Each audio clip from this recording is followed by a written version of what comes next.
This episode is brought to you by Smart Food Popcorn.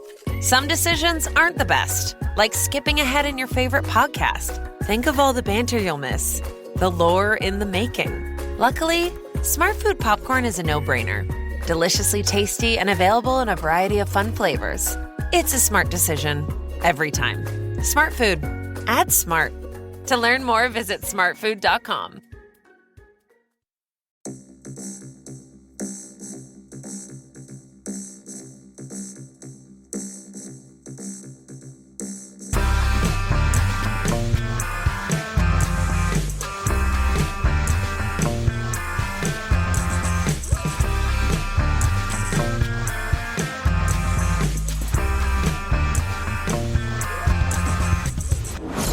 Hello and welcome to Unequal Sequel Extra. Yes, we are back for another edition of one of the greatest podcasts about sequels. Not the greatest, because there are some other wonderful podcasts that deal with sequels just as well as we do. Am I doing this properly? I mean, yeah, it's fine. I was going to come in big and be like, wow, welcome to Unequal Sequel, the greatest. And I realised I was like, I don't believe that anymore. So we're not even our own favourite sequel podcast. That's sad and depressing. Hello and welcome all. We are Unequal Sequel, the podcast that talks about sequels.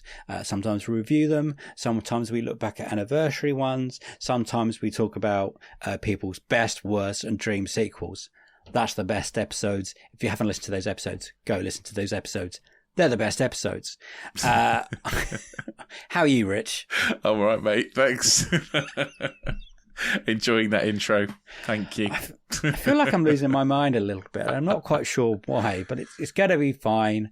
I have working internet. We are back for a while at least until the internet again dies. Thank you everyone who listened to the last week's episode of our The Another Slice box set mentality of From Dusk Till Dawn. Hope you all enjoyed that. Go check out anotherslice.com/unequal sequel for more of that sequel goodness. Today we are talking a 10-year anniversary of a film that was released in the UK on the 12th of May. That film being the X-Men Days of Future Past, which is, and I should have done my research beforehand, the 7th X-Men film that was released in this franchise, the Fox franchise, I think we're calling it.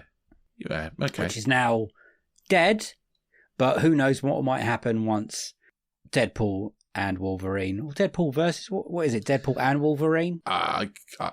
Yes. Deadpool 3 comes out and see what Marvel are going to do with a certain Hugh Jackman playing Logan and who pops up as that in cameo-wise.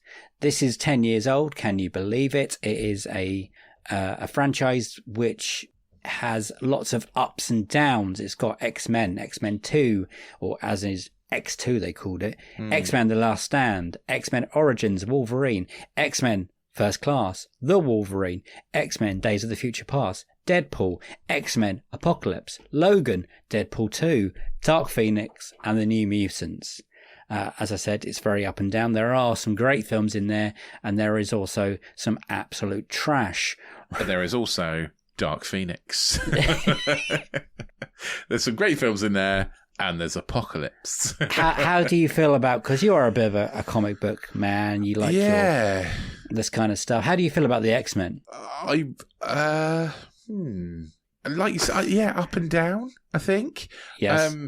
When the first one came out, I think it was the first time we got a superhero movie that we were like, everyone was like, oh God, this is like a proper one. This is good. You know, this is good. It's got good actors in it. It's a good story. It's coming. And then X2 came out, which is a great sequel. Oh, it's a great sequel. I'm really surprised more people haven't picked it. Yep. But it's a really cracking sequel. And then, like the next one, the third one, The Last Stand. Directed by Brett Ratner, that horrible guy. It's not great, is it? No, The that's Last awful. Stand. So it sort of goes down, and then we thought, oh, well, X-Men's gone away now. And then they sort of rebooted it ish back in the 60s with James McAvoy, and that was good. First Class is good. Yeah, First Class is good. And then this one came along, Days of Future Past, and I still stand by this. I thought this at the time, and I still think it now. I fucking hate the title of this movie. Days of Future Past is such a horrible, clunky thing that no one would ever say. It's horrible.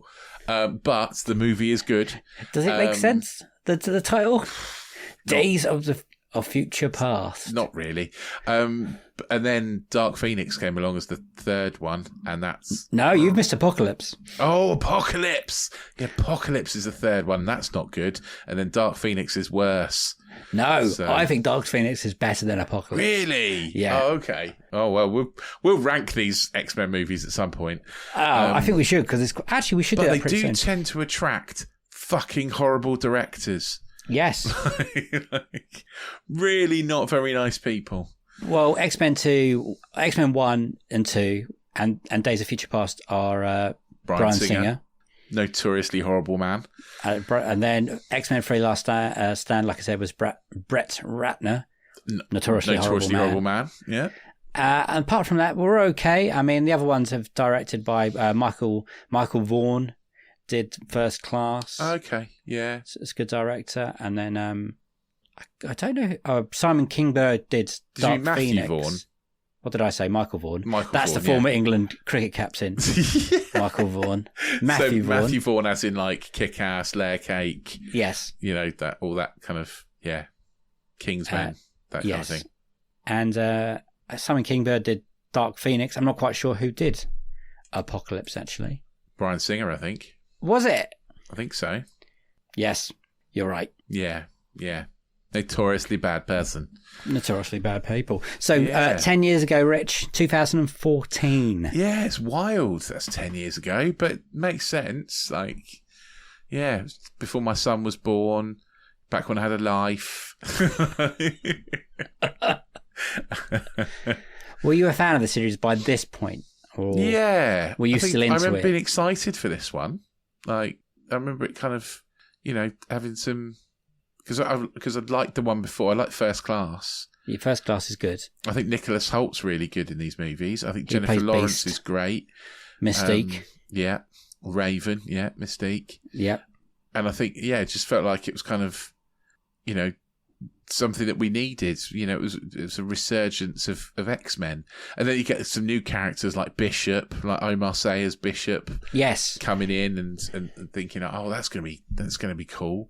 And then we're gonna get Professor X, Patrick Stewart, and Ian McKellen's Magneto with Michael Fassbender's Magneto and James McAvoy's Professor X, and oh my god, it's going to be insane. It was kind of like an Endgame-y Infinity War kind of feeling before that even came out. The past and present and new all teaming up in one film, and very exciting because, like you, X-Men. I didn't see the original X-Men film on cinema, but I do have a memory of watching it with my friend Kit. We went and got ourselves a giant bucket of KFC and X-Men, maybe even VHS at that point. I can't remember. And then we watched it together. X-Men 2, I went to a midnight showing when I worked at the bowling alley, and they very much let me upstairs in the cinema, and that was brilliant. X-Men 3 is a bitterly crushing disappointment with certain characters being rubbish. Vinnie Jones. And then the weird thing, what they tried with X-Men Origins, the first Wolverine film, which is horrible, rubbish. Yeah, really bad. Really misjudges everything, essentially. The way it looks and being filmed is bad in that film. But also the characterization, they take characters that people know and fuck them up. Big time. And then First Class came out and they used the new cast, like you said, McAvoy and Fassbender as those two people, as Magneto and Professor X. Brilliant. Really enjoyed their performance. And then there's also that great cameo of Wolverine, Hugh Jackman, when he just tells them to fuck off. Yeah. Which is great, which is nice. The Hugh Jackman's Wolverine's literally been in all of these. Yes, he is the thread between them all, which, considering that Wolverine doesn't age, kind of makes sense. Yes. And then we get the Wolverine when Wolverine goes to Japan, which is pretty good film until it gets to the big Shredder-like ending person, I think. There are some good stuff in there, and Hugh Jackman looks incredible in that film. And then we get to this film, and when they announced that, they're doing the new and old together, I was like, oh, fuck, that's interesting. And the Rise of the Sentinels, which I think if you're an X-Men kind of, you've watched the original TV series, which has got a resurgence now because of X-Men 97. You kind of know what the Sentinels are. And it was really exciting. And seeing that on cinema, all these people seeing the future that's gone to shit.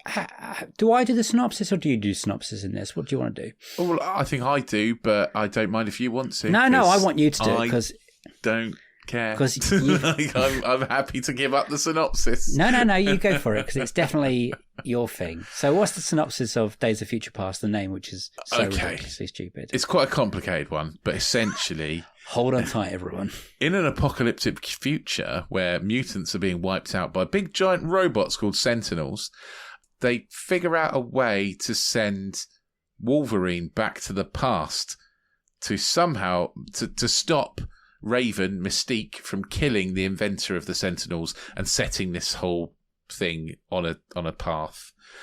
And that's what they do. They send him back.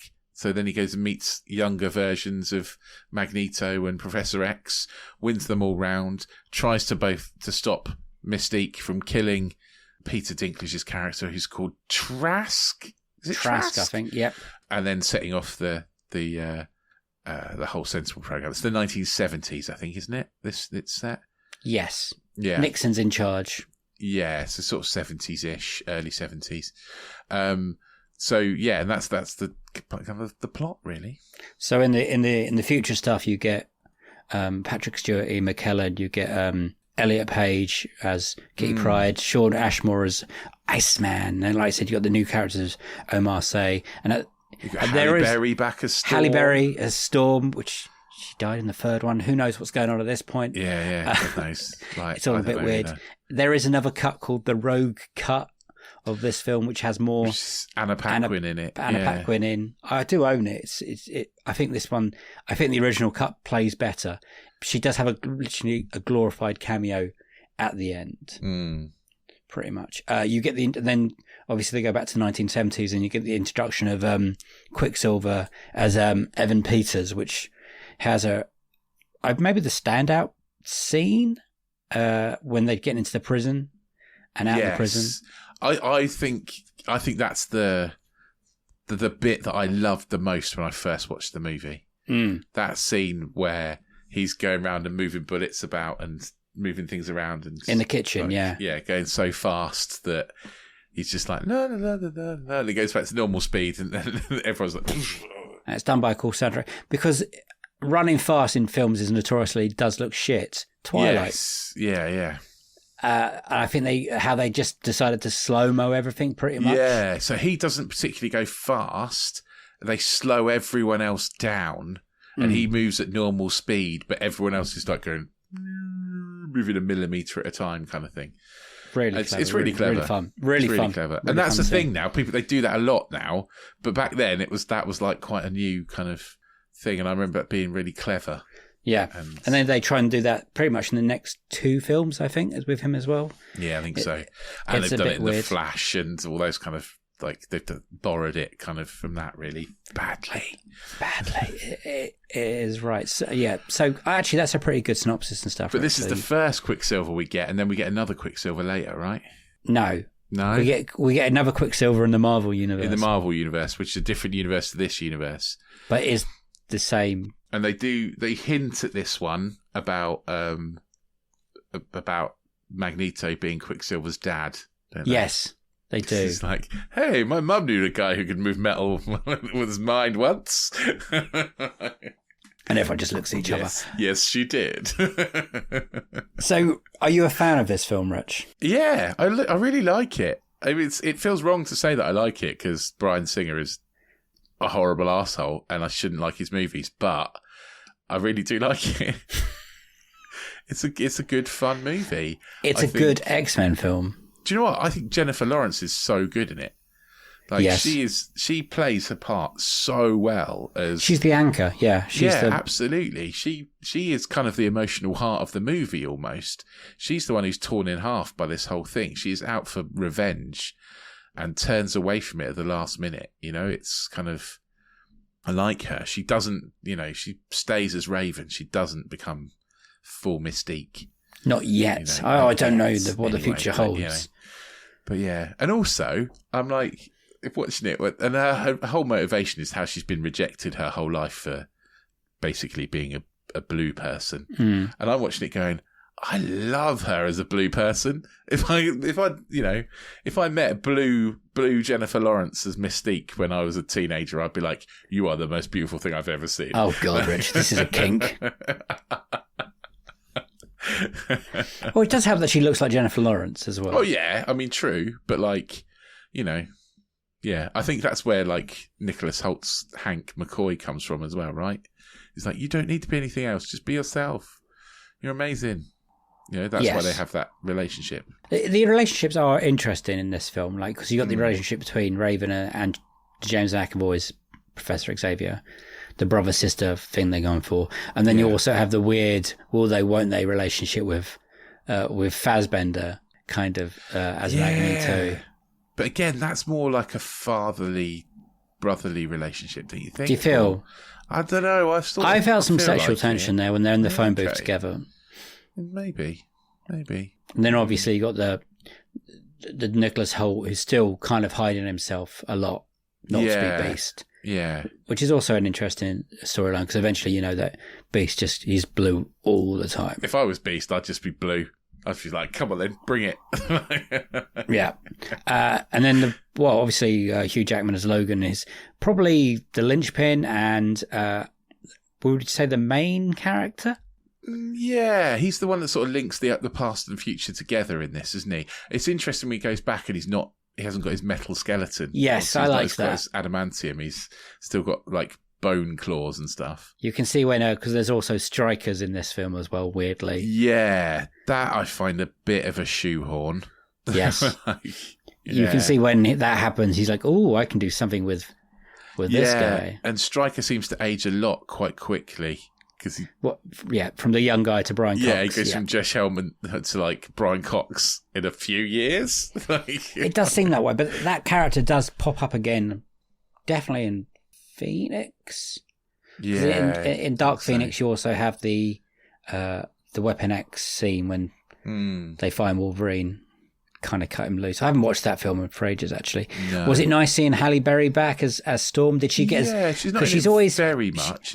But... That's the running joke of all the X-Men films. She's always kind of underutilized. Yeah, she is definitely underutilized, especially because Storm is such a powerful character, brilliant such character, a powerful X-Man who like should be one of the leaders of the X-Men essentially. Like, but yeah, she does get kind of sidelined a bit, but it's nice to see her back, especially doing something because there's a lot of cameos in this film, especially towards the end when you get Cyclops and Jean in doing nothing in the future that's now been made kind of thing where Rogue is and stuff.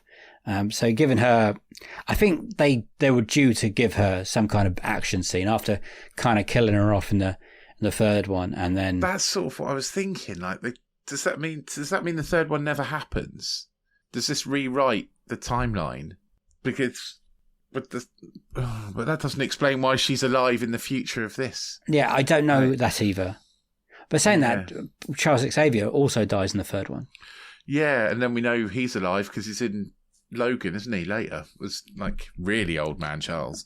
Yeah, which is probably the best film of all this lot. Yeah, definitely. Logan's incredible. Yeah. I don't know. It's a strange one, isn't it? Like, it does ask you to ignore quite a few things, and things don't line up. I always feel like we've talked about X-Men 97, and I always feel like, does this then set up the X-Men 97 continuity? Maybe. I've only just started watching X-Men 97. I think it just maybe ended this week. I don't know. It's coming up to it. But the X-Men, those original X-Men cartoons were so good when we were young, like that and the Spider-Man one. I really remember watching a lot. I loved the X-Men cartoon when I was young, and I wasn't even that young. I was a teenager, I think, when those X-Men cartoons. Oh, you were, yeah, you and were. I still really liked it.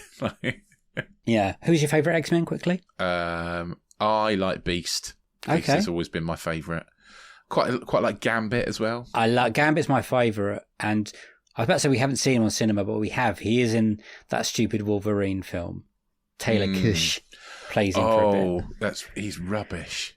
And there was many years when they said Channing Tatum was meant to do a Gambit film, and it never happened. And then there are rumours that he might pop up in Deadpool and Wolverine. Okay, like a glorified cameo as a Gambit. So that'd be interesting.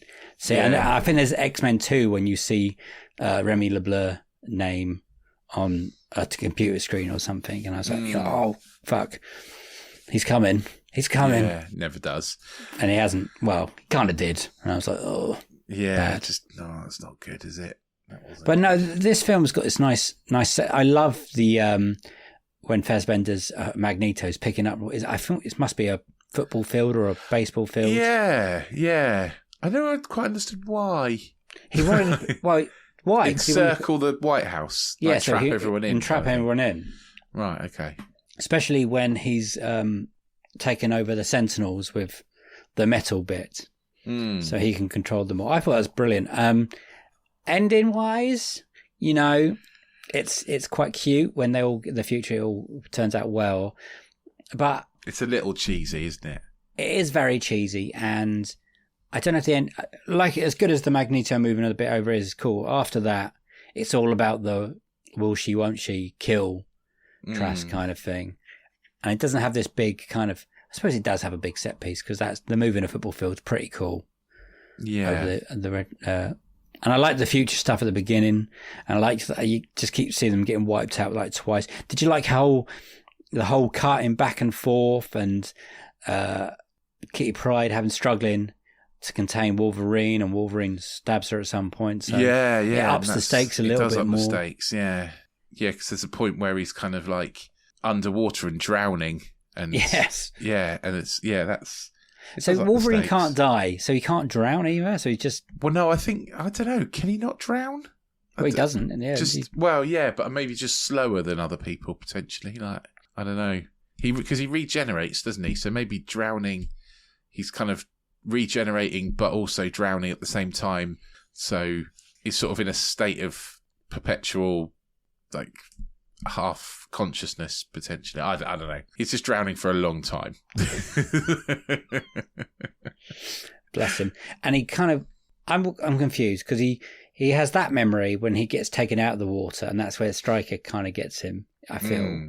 And then he also has the other ending of when he wakes up back in the school. Yeah. And everything's kind of been ironed out a little bit, and he's a teacher kind of thing. But then he's got he's metal then, isn't he? So the Stryker stuff happens. So when he's back in the school, he's still got his adamantium claws and stuff, hasn't he? So, well, I presume he does. They don't actually say whether he does or I don't not. think he actually shows, but I imagine he does. So I imagine that the events with Stryker still happen. So that means the Wolverine Origins movie is still canon.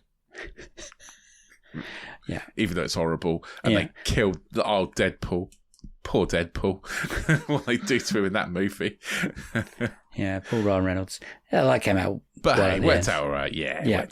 I did like that bit in the office at the end when Professor X, Patrick Stewart realises this is the moment where they can finally talk about what happened in 1977 or whatever. He's like, we've got a lot of catching up to do. It is weird how they keep bringing these characters back, and you keep thinking that's the last time you're going to see them, and then. But they're so good. They're such good. Like the X-Men are perfect superhero characters. You know, they're quite well cast as well. Patrick Stewart, very well cast, is as Professor X. There's no one else that looks like him. And I know it's completely unbelievable, but it's also believable. You know, like mutation is something you can understand, right? It's not like they're not off in space and doing all that sort of stuff. It's it's more grounded. It's believable. But they're superheroes they're not aliens. They're mutated humans. These things could happen. You know, there could be another branch of human evolution. Yeah. You know, I always think that X-Men is the most explainable superheroes, essentially. That's a lovely way of putting it. Yeah, I do. So this film had I think a giant budget of about 200 million. Oh, that's for for 10 years ago, 2014, Yeah. 200 million is quite a big old budget, isn't it? Do you want to know where it came in the top 10 of 2014's world box office and what else? I imagine pretty high. I think lots of people saw it. One film made it over $1 billion. One film that year. Okay. I don't think this will have made it over $1 billion, but I think it'll be in the top 10. I think it's the highest grossing X-Men film. Okay. I'll check that in a I'm going to second. say third or fourth of the year. And how much do you think it made then? Just give me a round number. Dollars.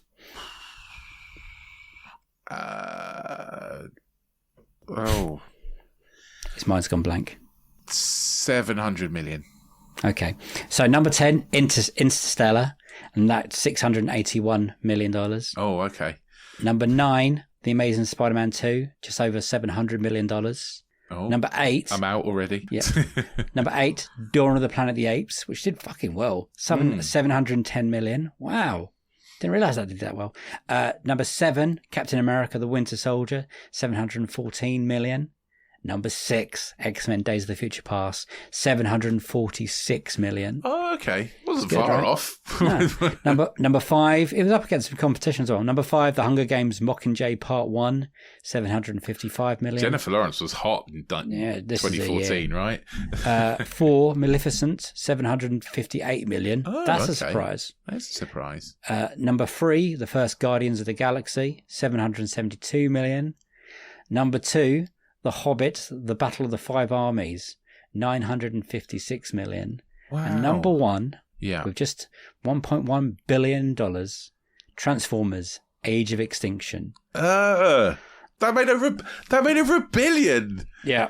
That movie's trash. That's the first Mark Wahlberg one, isn't it? The Age of Extinction one? I think so, yeah. That is trash. It's horrible. It's far too long. Oh. Okay.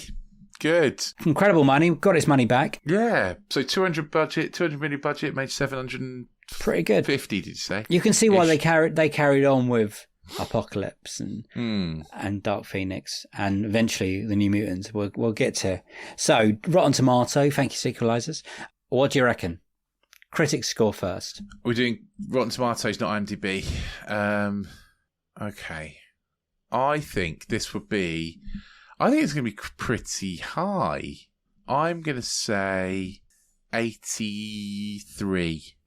90%. Wow. Seems pretty strong, doesn't it? I think it's a good movie. Like, it really is a good movie. Audience. I think audience will be high as well then. So I was going to say critics in the 80s and audience in the 90s. So I'm going to stick with audience in the 90s. 96. Oh, very high. 91. Okay. Not far But off. that's pretty strong. Yeah, it's very strong. It's very Do you want to strong. play a higher or lower of this series of Rotten Tomato? Just do the critic score, and we'll start Ooh, X-Men and work okay. our way to New Mutants. Oh, mate. Just show Okay. the variety of what happens. So Okay, we start go on then. X-Men. Yeah. X-Men is 82%. Okay. So higher or lower X-Men 2? Higher. Correct. 85%. X-Men The Last Stand, higher or lower than 85%? Lower. 57%. Oh, that's a lot lower. X-Men Origins Wolverine, higher or lower than 57%? Oh, this is a tough one. Lower. Correct. 38%. X-Men First Class, higher or lower than 38%? Higher. Correct. 86%. The Wolverine, higher or lower than 86%? Lower. Correct. 71%. X-Men Days of Future Past, higher or lower than Well, 71%? we know. Higher. 90%. Deadpool, higher or lower than 90%? Oh. Oh. Higher? First one you got wrong. Ah. Lower, 85%. Oh, okay. Then we're on to X-Men Apocalypse, higher or lower than 85%? Lower. 47%. Logan, Higher. 93%. So this is the highest rating. I'll give you that one now straight away. Highest rating. Well, the highest critic rating. Yeah, 93%. Oh, what, Logan's the highest. Yeah, I yeah. thought you meant Days of Future Past was the highest. No, I was no. like, I thought it was 90. Days of Future Past is close with 90. Yeah. Logan is 93%. Yeah. Deadpool 2, higher or lower? Ruin that Lower. bit. Lower, 84%. Dark Phoenix, higher or lower than 84%? Lower. 22%. 22. Yeah. I told you it was worse. And then it comes to a grinding halt with the New Mutants, higher or lower than 22%. I've actually never seen it. I have. It was one of my first films back when the pandemic. But I'm going to go higher. 36%. And it's not great. It's not good at all, in fact. Okay. I was thinking, I might watch it tonight. I won't. You should. It's a weird film. Yeah. It's a weird film. Okay. They try and set some things up, and there are some interesting characters, and it is darker. It's got a decent cast, isn't it? It was held back for like 4 years as well. Right, okay. And then obviously at that point, Fox got sold to Disney, and now this stuff's about to all come back. Like I said, with X-Men 97's critically doing very well. Everyone's saying very highly of it, and we're around the corner for the Deadpool and Wolverine film. So it's interesting watching this one back, because in my head before watching Days of Future Past, I don't know why, for some reason I'm always a little bit negative about some of the X-Men films. Do you think there's more bad films than good films? X-Men is a good film. X-Men 2 is great. First Class is good. Days of Future Past is very good. Deadpool and Deadpool 2, I've never really put together, but I suppose he is a mutant kind of thing. Yeah, he is a mutant. And they've got X-Men characters in it. He's in the X-Men continuity in the comics. And I would say Logan's good as well. Logan's very good. Again, it doesn't feel like an X-Men film, even though it is an X-Men film. But it's very different compared to X-Men 1 to 4, whatever it is. Yeah. It's much more violent. I would say... No, I think there's only really Dark Phoenix is bad, Apocalypse is bad, Last Stand is bad. There's only 3 bad ones. And X-Men Origins Wolverine? Oh yeah, Origins Wolverine's bad. And The Wolverine is bad. The Wolverine is okay. It's okay. Yeah. That's okay. And I haven't seen New Mutants. Camp. So I would put that in the bad camp. So maybe 5. I think it's pretty equal. It's good and bad. Yeah. And watching Days of Future Past back, I think it's aged pretty well. 10 years. I mean, we've had a lot of comic book films in that time. It's better than a lot of them. Oh, it's so much better than a lot of them. Like, the costumes are cool. The CGI is better than most of the ones we've seen recently. And the storyline is really good. Like, that's really hard to do, the whole future stuff coming back and forth and whatever. And I think it's really nice. Did you like the design of the Sentinels? At the time, the first time I watched them, I was like, "This is not the Sentinels." No, they're not. They're not my Sentinels. They're not big blue and purple dudes. No, but at the time, but I now understand more of where they were going, because they've got Mystique's DNA, so they can. Yeah, they can pretty change. much transform into anything they want. I think that's quite clever looking back. And especially in the timeline of we're resetting so we can use these old characters or young characters. It just feels very, very natural. Yeah. Yeah, I'm looking forward to kind of... Obviously, we've seen Kelsey Grammer's Beast recently in the Marvels. Yes. So yeah, that'll be interesting to see where they go. It's going to be interesting to see in the next couple of months or years what they do with the X-Men film. I'm very much looking forward to seeing if they do an actual X-Men film, or if they're just going to populate X-Men in the Marvel universe. Or are we going to get a full-fledged X-Men film? I'd really like a full-fledged X-Men film. I'd really like X-Men to be where the Marvel universe goes now. Because, I think that's the natural thing, isn't it? I mean, it's X-Men or Fantastic Four, and we've seen how floppy Fantastic Four is. So let's go X-Men, please. and plus, I keep reading that they're trying to bring Robert Downey Jr. or Chris Evans, and I'm like, let's just leave that in the past. Let's move on. Leave that where it is. Move on with the X-Men.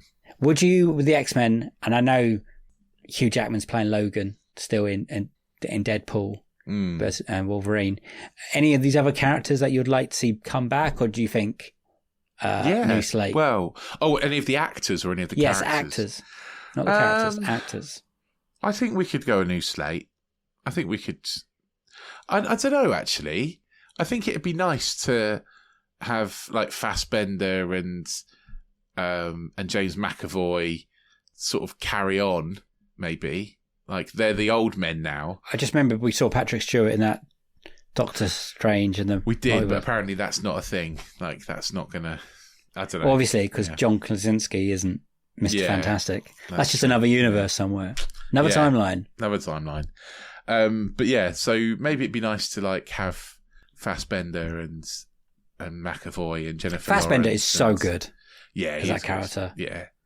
Yeah, it'd be nice to have those guys, that cast back, but not I think the original, that's too old now. Yeah, well, Logan was such a good endpoint for so many characters. Mm.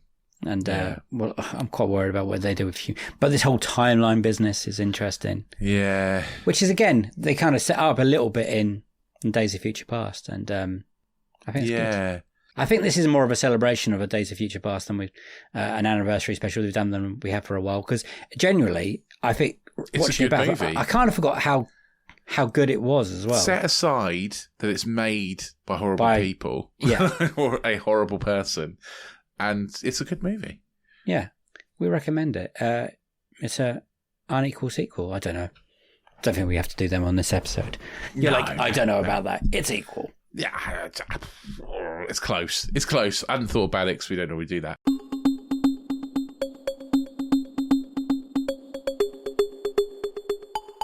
You know what's coming up though, mate? What's that? Do we need to do this wrap-uppy stuff now? Do I need to do my bit? I was about to say, yeah. Do my thing. But you know what's coming on Monday? Season bloody 6 is coming on Monday. Oh my God. That is what's happening. Oh my God. This is crazy, right? Season 6 coming on Monday. And Please listen to it. We haven't finished recording them all yet, so it's a little bit squeaky bum time this end. But we'll get there. First episode, I think, is going to be incredible. I cannot wait to hear it. It's so long ago since we recorded it. I've completely forgotten what we said, but I know that it's amazing. We have some really interesting conversations with some very funny, talented, well-researched, brilliant people from comedians to podcasters to journalists. To filmmakers. Writers. Amazing people. It's going to be a great series. Hopefully you all listen and like it. Sorry it took so long. Yeah. Life got in the way. Things kept happening. Annoying things kept happening. But we feel like we're in a good place to release some episodes. So get ready for that on the 20th of May for hopefully 12 weeks. Yeah. We're pretty much there. It's all good. Yeah. So, as I've said, season 6 is coming. So make sure you hit the auto download button, hit the subscribe button, and then it will drop into your pod player of choice every single week. So you'll get us 2 days a week. You'll get us on a Friday and a Monday for the next 12 weeks. Oh, crikey. If you can put up with us for that much, then we'll be around. We'll be here every couple of weeks, twice a week, and extras over on Another Slice. So you can expect to hear sequels to all of our interview episodes, as well as Box Set Mentality and Disenfranchised over on anotherslice.com/unequal sequel, $2.99 a month. Join the subscription service. The sequel episodes to the main interviews are so good this time round. It's more than worth $2.99 on its own just to listen to those. And I know I'm biased, but honestly, you're going to miss out on some really good chats if you don't go and subscribe. So you should please go and do that. You don't want to miss out. Get in touch with us on social media. We're all of them. Just type in Unequal Sequel on your social media of choice and we'll pop up somewhere, including YouTube and TikTok and all those kind of places. Get involved with Dave's polls that he does on TikTok. TikTok. So go and do that. Tell your friends and family about the pod, please. We'd love for loads more people to listen. So do let people know. If there's anyone you know that likes movies or general inane chatter, send them this way. Listen to our podcast. We will really appreciate it. Of course, if you've got thoughts about X-Men Days of Future Past, drop us an email. We're unequalsequel@hotmail.com. We will read out all of your comments in the end of month roundup. Beautiful. Well done. Can I promote myself just for a second? Oh, yeah. I've just released the first episode of the great Tom Cruise Cake Quest. Please go and listen to that as well. It's like a a passion project. When will episode 2 be out? Who knows? But it's coming. It's coming. I'm on episode 1. Rich is on episode 1. It's a lot of fun. It's a bit different. But if you like Tom Cruise films and if you like cake, then that's a great starting point, basically. That is the place for you. That is the place for you. But thank you for listening. For Another Slice listeners, for some weeks, you're going to get 3 episodes of us a week. 3 episodes. Oh, actually, spoiling you. Actually, you're going to get 4 episodes. You're going to get the main Best, Worst and Dream. Then you'll get the extra chat. Then you'll get either Disenfranchised or Best Box Set Mentality. And then on a Friday, you'll get extra. Wow. You'll hear from me more days a week than most of my family. Yes. Well, definitely my family. Thank you for listening. Next week, we will be doing the review for Kingdom of the Planet of the Apes. Mm-hmm. I know it was meant we swapped these around a bit just to give us some time. That's all right. Dave's internet broke. I had stuff. Things happen. It was. You realise our weeks always like collide when shit really goes wrong for us. It's weird. It happened last time as well. Internet and COVID. Rich didn't have COVID this time. I didn't have COVID this time. Just putting it out there, he did not have COVID this time. I'm sure one day he will again. Number 6. I really hope not. No more COVID, please. Bye-bye from me. Bye-bye. And a bye-bye from him. Bye! See you on the next one. Sequel to this one. Have a good week.